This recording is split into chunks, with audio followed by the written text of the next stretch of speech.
Welcome to the Kanakuk Podcast. We hope you'll be encouraged to have an I'm Third approach as you navigate marriage, family, leadership, and spiritual growth.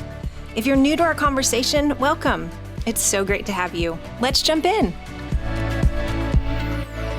Welcome to the Kanakuk Podcast. My name is Shay Robbins, and I'm excited to be here with you today. We are in the middle of our camp season.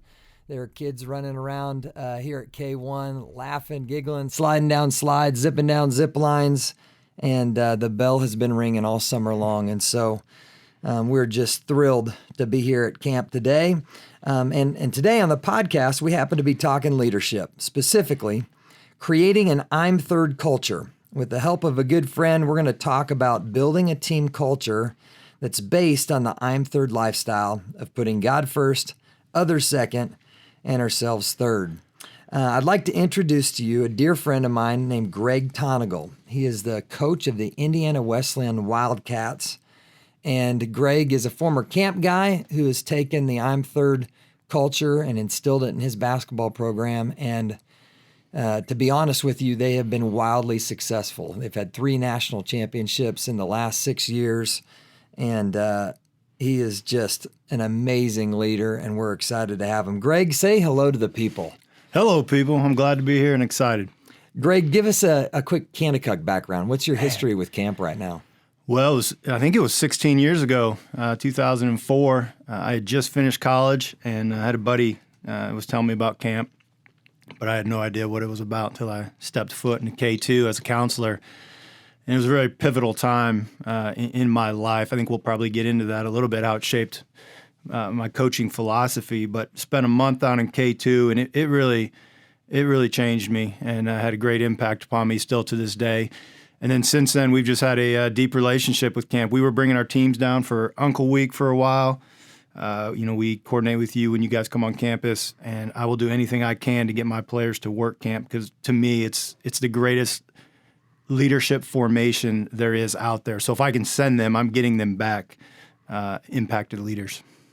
And what's really fun right now, as we speak, your kids are at camp here at K1. And so we've had the opportunity to get to invest in them. And, there's Tonagels running around all over this place. It's actually not just your kids, but your brother's kids and your assistant coach, Jeff Clark, and his kids. So it's just so fun to have them a part of our summer experience.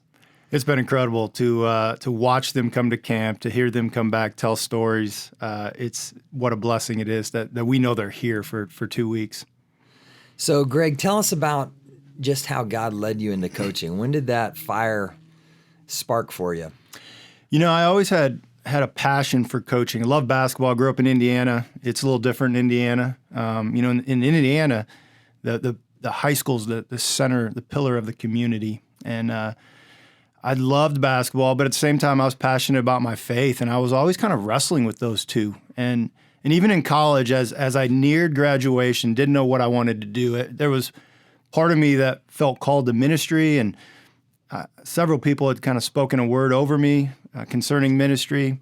But at the same time, I loved basketball. That was my passion. And it wasn't until I stepped foot on camp in 2004 where I saw that these two I could reconcile these two, that basketball could be a ministry, and that this was an environment that was doing it at an incredibly elite level. And it just I think it deposited a dream in me. And I remember walking up Cardiac Hill one night, and I said, if I'm ever a head coach, and I was talking to God, this is the environment, this is a culture I want it to be. Wow. And I didn't know what that really meant at the time, but yet something was deposited in my heart at that time. And crazy thing is, it was a year later, I got hired as the head coach at Indiana Wesleyan. I mean, I'm 24 years old. Shouldn't have been hired. I wouldn't hire myself at 24 by no means, but I think God had started something in camp that he wanted to continue. That's amazing that God gave you a dream on Cardiac Hill. Yeah. Of all places. Good thing I was in decent shape, because I was able to get up the hill and actually think, keep my head straight. Man, that is awesome. So you started coaching as a young man. Tell us about, how long did it take you to really find your rhythm? Who I am as a coach. This is how I go about things. What was that process like? That was a hard process, and it included a lot of failure. I think all of us need failure. Failures can be a good thing, because I think early on, I was operating as a leader the only way that I knew how, and that was basketball was really about performance-based identity. As a player, you're trying to earn your identity through performance, and then you become a coach, and all of a sudden you've got this record attached to you. And it didn't matter where I went, good-intentioned people, but the number one question was, what was your record last year? And after a while, you begin to think that. And obviously, you can't get in a rhythm, especially as a Christian coach. And so it took me a while to really iron that out and really surrendering to God. And it wasn't until I think I realized that I coach people, not basketball. And to me, that's kind of the secret sauce at Kanakuk with I Am Third, is that when you can engage your people at a heart level, you begin to see things in them that maybe they don't even see, and lead them to new places. And as I began to do that, basketball became so much more enjoyable, fun, and the crazy thing is far more successful. So, to kind of begin with the end in mind, I want to tell the listeners what I've seen, what I've witnessed in your locker room. And I've been fortunate enough to be in your locker room quite a bit over the years. Sometimes once or twice a year, being in the huddle with your men. And your locker room is a place where a family is growing up. There's brotherhood, there's real accountability. Faith is the number one thing. You guys you're discipling young men. And oh, by the way, you're a really great basketball team. But the locker room is it's a place of growth, not in basketball players, but of men of character. And you're using basketball as the means to an end of raising up Jesus followers. And it's just, to be honest with you, Greg, I don't know that I've seen a locker room like it. And what's really fun is now you've got coaches from every level, literally NCAA, Division I, professional coaches from the NBA are reaching out to you, and they want to know, how do we build this culture in our locker room? God's raising you up in an amazing way. So with that end in mind, let's keep, talking through, what was the culture like when you inherited it, and what was the process of getting it from that place to a place of being an I'm Third culture?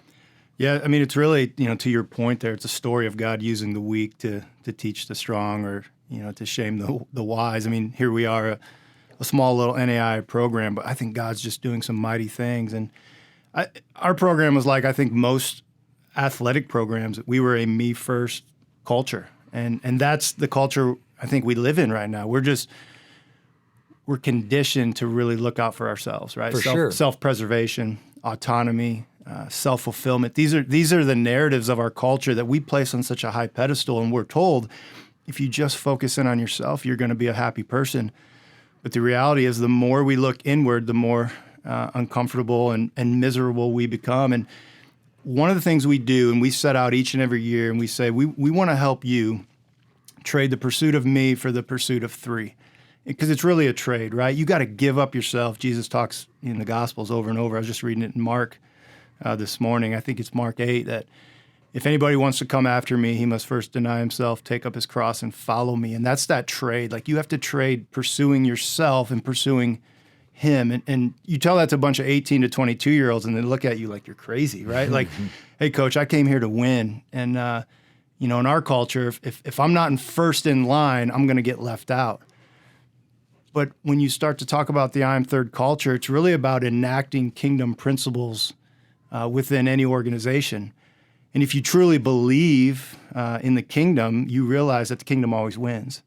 It may not win, at first, but as we lean into the way God has created our world, it's funny how things fall in place. And so when you put God first and you put other people second, I've seen firsthand God just build a very successful basketball program. You know, one of the things I love about studying leadership from a secular standpoint, to read secular leadership books and secular podcasts, is you see Jesus' leadership principles rising to the top. They cannot be stopped. You know, Good to Great by Jim Collins, you know, throughout just one of the most incredible leadership studies ever done, they showed that a level 5 leader, so it was one of the common denominators of a company that went from good to great and then remained great according to their criteria, was that they had a level 5 leader. And what a level 5 leader, according to him, was that they had professional drive and personal humility. And that's amazing to me. When I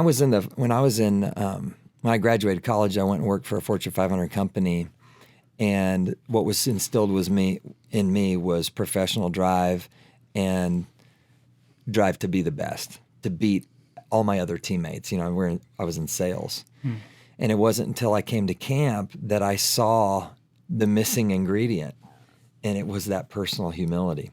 Tell me this. You know, you've had the blessing of you've been called to work with a lot of secular organizations, some businesses, and you know, obviously basketball programs.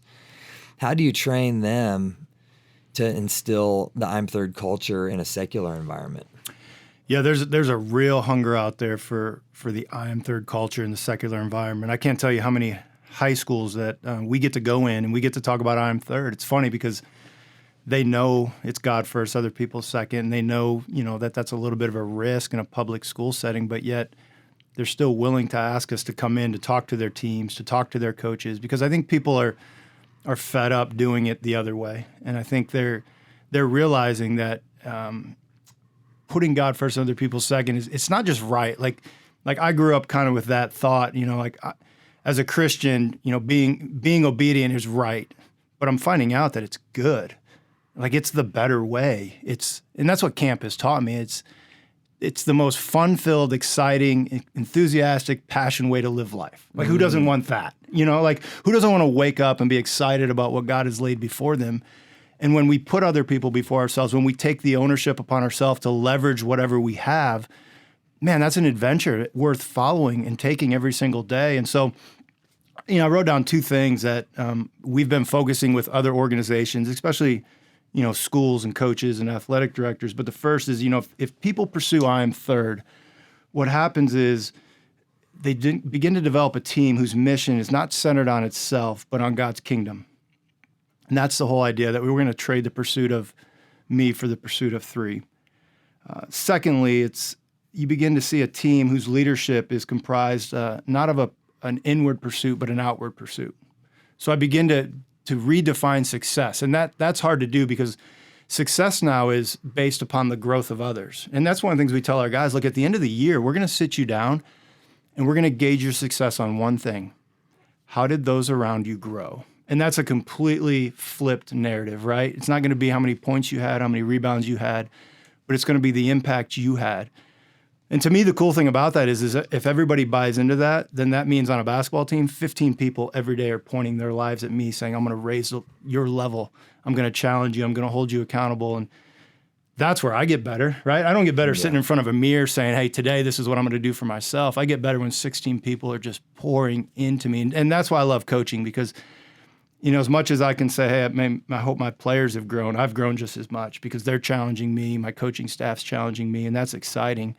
And then the result, you know, in a competitive athletic environment is that winning is more ensued than it is pursued. And what I mean by that is, what we say is, if you want to be first find a way to be third. And it's crazy to say, hey, you've won these national championships, but yet you're not pursuing winning. But the result is winning. You know, when you have a team, a culture of I am third, I think it just raises the level of everybody. You get maximum potential out of everybody. And I've seen that on the basketball court. So the result has been winning without having to focus and be obsessed with winning. Wow. It's like, you know, it's kind of I just imagine the Spartan 300 when they lock their shields. It's like the more I'm third you are, the tighter the shields are locked, the less gaps there are, and the more impenetrable your fortress is. What a cool way to do life together. Absolutely. What a cool way to compete together. Greg, how long did it take you to flip the culture? I've always heard it takes 3 years to change a culture, and I've actually experienced that to be true. I'm curious how it worked out for you guys. So for us, I mean, it's been gradual. I don't think there was a definite point, but there was I would say a kind of an opening of the floodgates for us, and it was when we won our first national championship in 2014, and we had kind of gotten to a point where we were stuck. We had gone to 4 Elite Eights, I think 4 in a row, and basically I won't tell the whole story, but we developed this idea of God was calling us to be fearless, and that greatness favors the fearless. As you look throughout history, especially biblical history, anytime somebody was fearless, God was able to move in amazing ways. And I think in coaching sometimes what we do is we misuse our power. We bring fear into the game, and you can bring fear in by so many ways, but fear paralyzes. And as we begin to put God first and other people second, we begin to pull fear out. And what we saw was that guys' potential began to elevate. And the year we really locked in on that, the year God spoke to us very clearly about that, we won our first national championship. And for me, my biggest fear was that I was never going to be good enough leading up into that. I had this fear that if I don't win a national championship, the day I retire, there's going to be regret. Well, at the end of the day, that's a very selfish, inward focus. And I had to lay that before God and say, you know what? If I don't ever win one, I'm fine, right? My identity is in Christ. And I had to wrestle with that, and I had to lay that down. And I'm telling you, I laid it down at the end of 2013. Wow. And he rebirthed that in 2014. It was amazing. And the cool thing was when we won it, it was like, I didn't need this, and I was able to give that back, and I was able to platform that. And since then, I think the program's been putting on a platform simply to help other people get to that point, coaches specifically, where they surrender their programs in an I am third way. Okay, so, obviously you guys have an I'm third culture or core theme. But one of the things that I've always admired about you, Greg, is that you take your coaching staff and your players on a spiritual journey every season. And it's just like, come with me on a spiritual journey. And, you mentioned fearless, but every year, you've got kind of a sub theme. I think this year was unconscious, right? Mm-hmm. And talk to us about just the sensitivity of, just leading in the moment and just the value of that. Because I think you can set up a culture that you're satisfied with and then just run that play over and over again. But I think you miss out on some specific things that God wants to do in and through your team. So talk to us about that. Yeah, I think we've done a great job of teaching leaders how to dream. And we talk a lot about vision. But something I think God's taught me through my pastor, who's very discerning over the last 5 years, is, are we teaching leaders to discern? Because when we discern, what we do is we tap in and we have access to God's voice. I mean, through His scriptures. And those scriptures, that voice is timeless. It just wasn't something that was spoken thousands of years ago, but it's something that God speaks to us today, and we have a place in that story. And to me, that's one of the exciting aspects of each and every season is spending the time to discern and say, God, what do you have for us this year? Where are we supposed to aim our pursuits? Because that's another way to look at I Am Third. It's not just a catchy slogan, it's a pursuit. It's an orientation. It's where am I aiming my heart and my desires? Because where I aim those ultimately shapes who I become. And so right now, we're in that pursuit saying, God, what does this next year look like? Like, I don't want to come up with a catchy slogan because, it'll last for a month. Sure. But if God speaks something to me, that eternal word is going to produce fruit for forever. And when you can find that, when you can really work and dig at that, and it's hard work, by the way, man, you found something you found a treasure. And last year, God led us to this idea of being unconscious. It came out of 1 Corinthians 4, and God did a work through that. And we anticipate, there's another one coming this year. And that's the fun, exciting part of leadership, because it doesn't matter if you're a coach. You could be in charge of a business. You could be a school teacher, and you could be anywhere. And teaching your people to access God's voice and to discern, I think, is a very critical skill we can begin to implement. Mm-hmm. And that applies in every single leadership environment. one of the things that we talked with your players about this year was, discovering their role, being clear on what their role is on the team, taking ownership of it, not getting focused on somebody else's role, but becoming a master of their own role. I'd love for you to process through that a little bit because, years ago when you guys won your first national championship, I was there. And we share a relationship with a great friend named Garvin Hoy. And Garvin was, maybe the least talented basketball player on your team.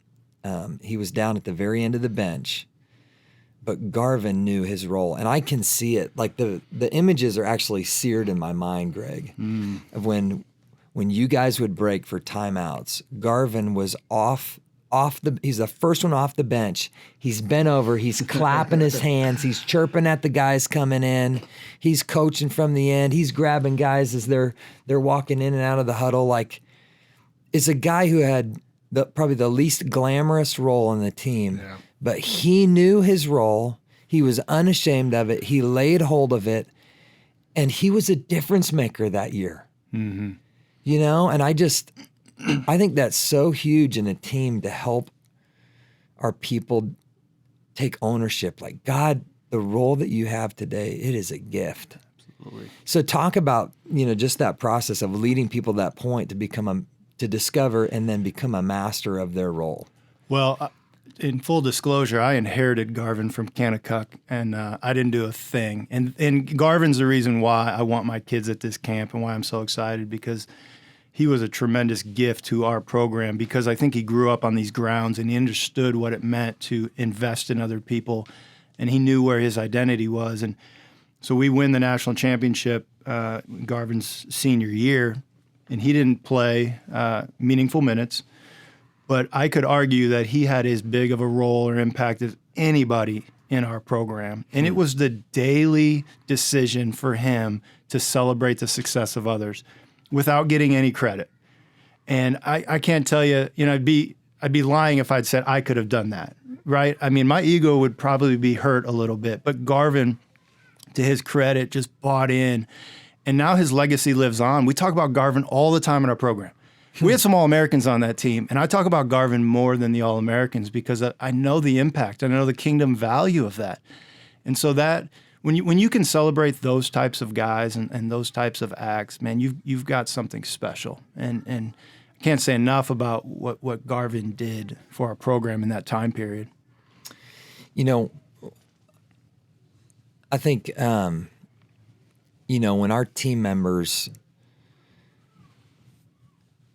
can recognize that their role is God-given, and we can be content and satisfied. And I'm as guilty of this as anyone, of desiring more or wanting, whatever the next step is, to be hyper-focused and to be telling myself in my mind all the reasons why I deserve that and I should have that. And when I'm doing that, guess how good of a job I'm doing at my role, right? I got a bitter heart, I got a lousy attitude, and I'm doing a crummy job at what I should be doing to get the promotion. You know what I'm saying? Yeah. And so I just think it's such an important part of leadership to inspire and motivate people to lay hold of the responsibility they've been given and to just crush it, to become a master of it. And I think as a leader, a big part of that's providing the clarity to know. Like, tell me about, one of the things on basketball teams, you have role players, right? And some of those roles aren't on paper, are they, Coach?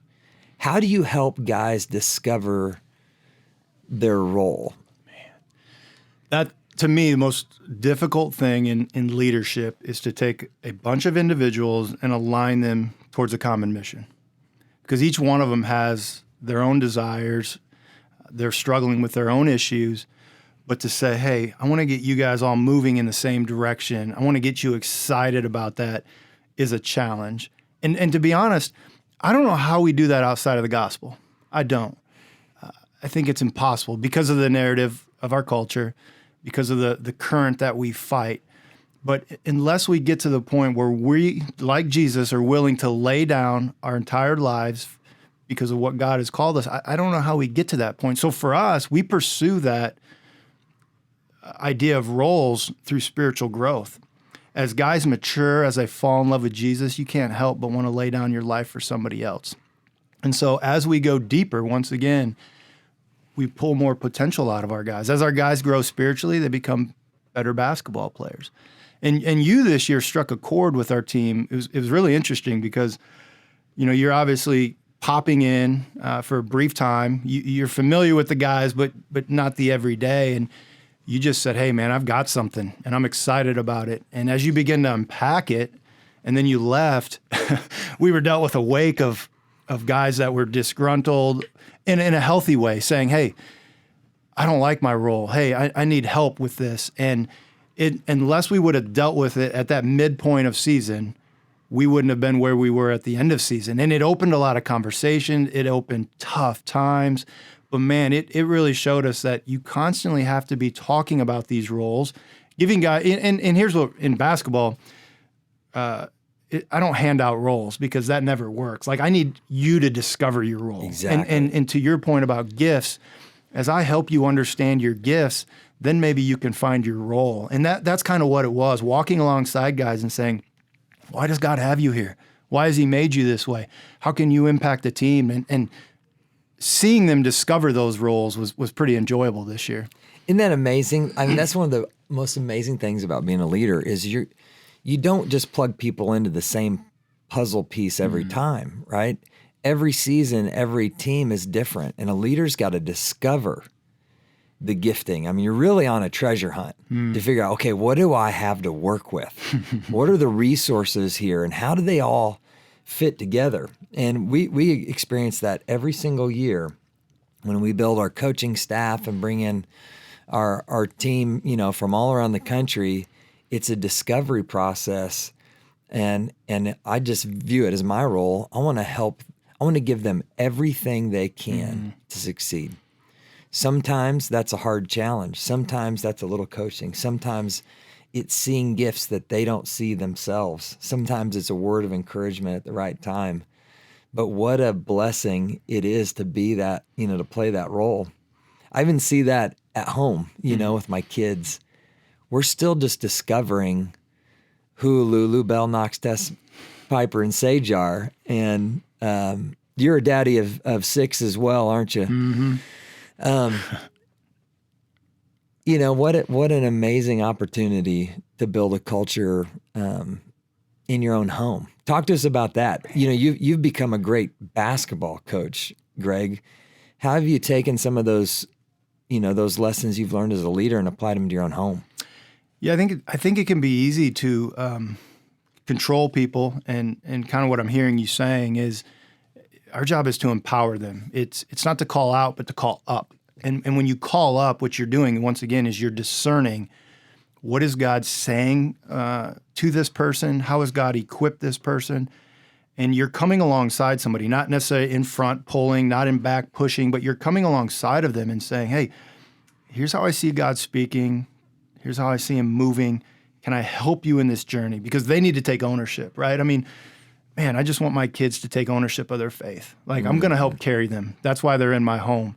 But there comes a time where I got to put them on their own 2 feet, and they got to walk. And I think to get to that point, there's got to be moments where I let go. There's moments where I'm back praying. They don't know it. I'm fighting on my knees. I mean, I tell our guys this all the time. Like, you think these workouts are hard. We'll be at the end of a workout junkyard, and they're sweating. Some are throwing up. And I'm like, if you think this is hard, you just wait till you get married and you have kids. Because to me, there's no two more difficult but yet rewarding things in life than having a godly marriage and raising godly kids. Mm-hmm. But can you think of anything that wars against you daily more? So if you can't fight on this field right now, if you can't finish this set or this rep, boys, you got it in for you. Yeah. So to see that light bulb come on, like, okay, let's do another set, let's do another rep, because someday I'm going to be fighting for my wife and my kids. I mean, that jacks me up. Character. Mm-hmm. Going deep. Greg, you're still a young man and you've experienced a lot of success. How do you define success moving forward? Does 40 mean you're young? Because I just turned 40. I think it is. I think if Joe was sitting here, he would tell you you're just a pup. Yeah, that's a great question. I think I'm more excited and energized about my future in coaching now than I ever have been. God's taken us into some new areas. He's given us a new mission. We've started this movement called Greater, where we are gathering leaders, mostly coaches, but it's starting to move into the business sector. And we're talking about how to make discipleship the primary driver of what we lead. And what does that look like? And I'm telling you, all across this country, in college basketball especially, there are coaches who are excited. We're jumping on weekly Zoom calls. We do a 2-day retreat on the campus of Indiana Wesleyan. And to watch these coaches go back to their programs and say, man, I'm going to put God first and put other people second has really energized me. Wow. And it's kind of a new scorecard. You know, I'm not looking at, hey, I'm trying to get to this number of wins or, I want to win some more national championships. Don't get me wrong, but it's not what fuels me and wakes me up each and every morning. It's this journey that God has us on, helping others implement I Am Third into their programs. Again, just so cool that God has taken a passion that you guys have discovered and now he's letting you replicate it. I mean, that's what discipleship is. I want to talk about just this spring. You guys were trending in a really strong direction. I mean, your team was peaking at the right time. You had a couple unbelievable players, like phenomenal basketball players. And your season was abruptly ended. How did you guys take that? How did you process it? One of the most difficult things I think I've had to lead. I still remember it. We're getting ready to play. We're number 1 seed. I mean, everything was clicking. And they come into our little practice court where we were warming up and said, it's over. And we're like, what do you mean it's over? And it's been canceled. And this was kind of prior to the pandemic ramping up. And we're like, what do you mean? This is ridiculous. And so within an hour, we're back at the hotel. And that was one of those moments as a leader where nothing you say you feel like is going to be good enough. And you don't know what to say, so don't make anything up. And I just stood in front of my team and I cried. And I couldn't stop crying. I mean, I was just shedding tears because I knew what this meant, especially to our seniors. It was over. I knew that we still had a week of just some spiritual intimacy together. That's what the national tournament is to us. I mean, we go deep and we're together for that week. And I was like, it's over. I mean, we don't get to journey like that.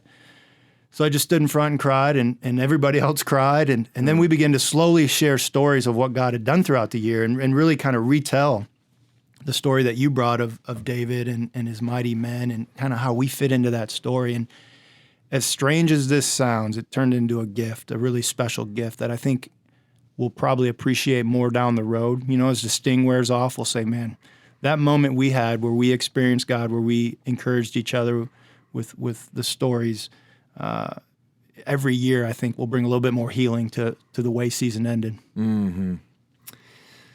Greg, I want to give you the final word. We've talked in the past, God, I'm not going to drop names, but some, you've influenced some high-profile coaches, and they have struggled with I think having a desire to create an I'm Third culture, but the struggle or tension of what they would potentially have to give up or change. Mm-hmm. What would you tell, what did you tell them? What would you tell someone who's on the cusp of perhaps making some significant changes in their family, organization, team towards an I'm Third culture? What would you tell them to encourage them to go for it? Man, I would just encourage them to fully trust God with whatever it is. It could be your business. It could be your team. But when we get to that point where we are willing to surrender whatever we want for Him, He always comes through. And it'll be a trade that you'll never regret. And it'll be a journey that you'll enjoy for the rest of your life if you truly wake up every day and pursue Him first and pursue other people. Greg, thank you for joining us, and thank you to our audience members for taking time today and talk I'm Third. We hope that today's conversation serves to fuel your I'm Third approach to leadership. And with that said, I'd love to pray over our leaders, and we'll talk with you next time. Father, we come to you and we just pray a blessing over Greg and his team, and that just the continued influence that you're multiplying through their program. We ask, God, that you would continue to raise up I'm Third leaders in our country and in this world. And we pray for our listeners, God, that they would be inspired today to pursue that very thing, to put God first, others second, and themselves third, Lord. It's in Jesus' name we pray. Amen. We hope today's conversation left you encouraged, strengthened, and empowered. If you haven't had a chance, please subscribe to our podcast today to stay up to date with the latest episodes. If this podcast has helped you in any way, please consider rating us, writing a review, or sharing it with others so we can continue to build you up with an I'm Third approach to marriage, family, leadership, and spiritual growth. For more information about the podcast, visit kanakukpodcast.com. And for more information about Kanakuk, you can visit kanakuk.com.